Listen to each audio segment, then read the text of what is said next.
Both index funds and ETFs can make you rich, but one gives you more flexibility and control. Let's break it down. So, if you've been on the channel for a while, I have been talking about how to build wealth using the stock market and other avenues, right?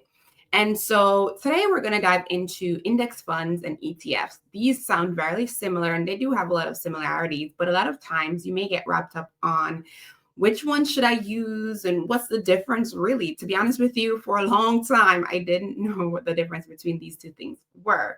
So I'm going to break it down. And to be honest with you, sometimes I'm still like, it's really one and the same.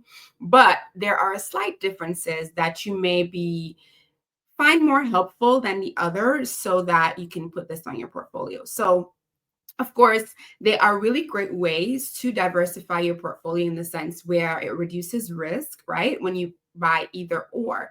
So actually, let me just dive in. I'm going to share my screen with you all so that we can look at the similarities and the differences when it comes to your ETFs, right? And your index funds, because yeah, it's I think it's a good idea to know, well, what are the differences here? All right, so let's look at what the key differences are. And so I'm gonna like kind of put them side by side so that we can maybe look at them and see. So when it comes to, and I don't know if I'm writing this the right way, but let's look at ETFs. All right, we're gonna just look at them in the sense of, okay, let's look at flexibility. That's one of the things that makes them different. Okay, so when it comes to flexibility, your ETF, it's like a regular stock. And by the way, ETF is exchange trade fund.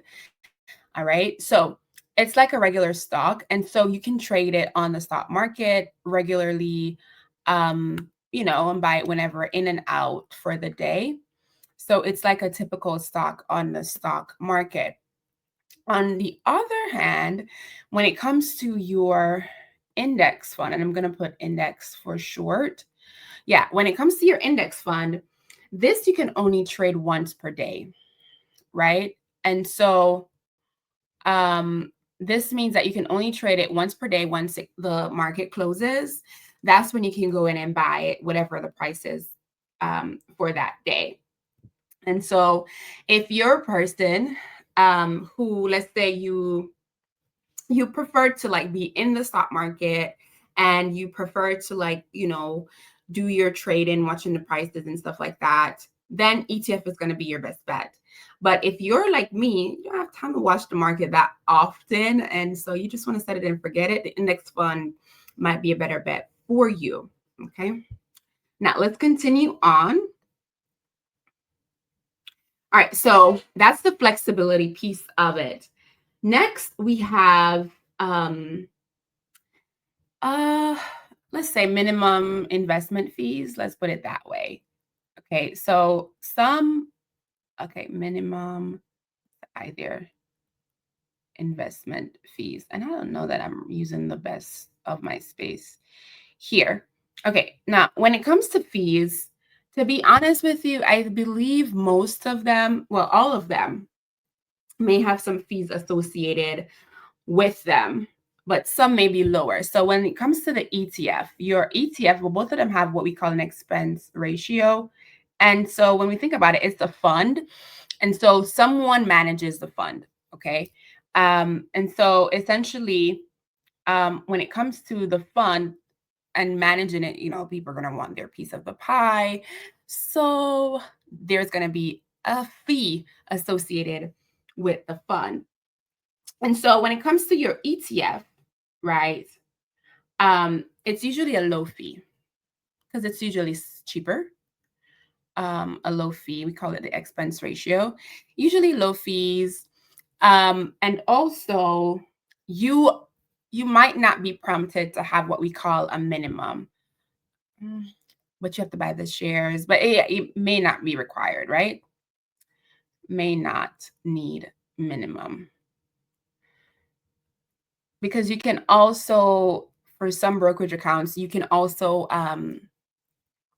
you can buy a partial share in that company. When it comes to your index fund, on the other hand, there may be a minimum value that you have to use to invest in this index fund. So some may have an investment minimum of $1,000 to $3,000, right? So it depends on, what your goals are for these things, right? What are your goals? And not only what are your goals, what are your financial goals, to be more specific when it comes to them. All right. And then you might also want to consider what is the faster route to go. Well, if I'm being honest with you, I don't know that any is faster. What I can say, let me just come on screen. Okay, I don't know that any of them is faster than the other. It just boils down to what. And if you're in the comments and you have some input, because a lot of you, I love it. You have your inputs and you put it in the comments. Come back and give feedback on your comments, and I love it. So if you have anything in a comment that you think ETFs are better because this, or index are better because that, let me know your thoughts. But to be frankly honest with you, if you have more money to invest, I would say invest in that index fund and just let it go. Set it and forget it. I'm all about that, because that's how you build wealth long term. And when it comes to your ETF, I mean, you can still also set it and forget it, because you can set up that dividend reinvestment fund, or you can do, automatic transfers to invest automatically. So it's really up to you if you have the money to invest in the index fund at that high entry level of 1,000 or more. Or if you rather to like sit there and trade. Overall, both of these, as I said, are funds. When it comes to the index is looking at how the stocks are behaving, or how the companies are behaving, and it models that, right? That's what the index does. It's like an index. It just models like your top 500 S&P 500 companies, right? It just models those. And your ETF is actually operating like a stock. So you're in the market and it is going up and down daily and stuff like that. So yeah, I don't know that one is faster than the other. However, it depends on the type of investor you are, and it also depends on your goal for your money. So if you want to be in and out constantly, then the ETF may be better for you. But if you want to set it and forget it, then the index fund is for you. Okay, so I hope that was helpful. I know it's sometimes it's confusing when you hear index fund, ETF. People are like, oh, I can do ETF. You really can do either. It's just that some have more flexibility, like your ETF that you can trade daily. Your index, you can only trade it once per day. And then you have some fees. Actually, fees are associated with both of them. So, it's just that one is higher. The other thing I didn't say previously was, with both of these, you may be taxed differently dependent on, and I want to get into the tax business of things because, I'm not a tax preparer. But for your ETF, if people are selling off the ETF or the stock, you may be charged capital gains tax. But to be honest with you, for both of these, when you sell, you're going to be charged capital gains tax. So yeah, pick your evil. But to be honest with you, I think they're safer, especially if you are a new investor and you don't want with one stock, right? Because if one stock plummets, then your portfolio is gone. As opposed to if you're in an ETF or an index, if one of the stocks within that fund goes down, then you're still a bit safe because you're diversifying your basket. Well, I hope this was helpful, and I hope that you are sharing the videos, liking them.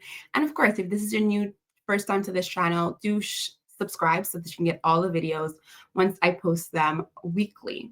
On this channel, my sole aim is to bridge the wealth gap because I believe you deserve wealth. I deserve wealth. Everybody deserves to be wealthy because it is a right. It is a right and not a privilege. So until next time.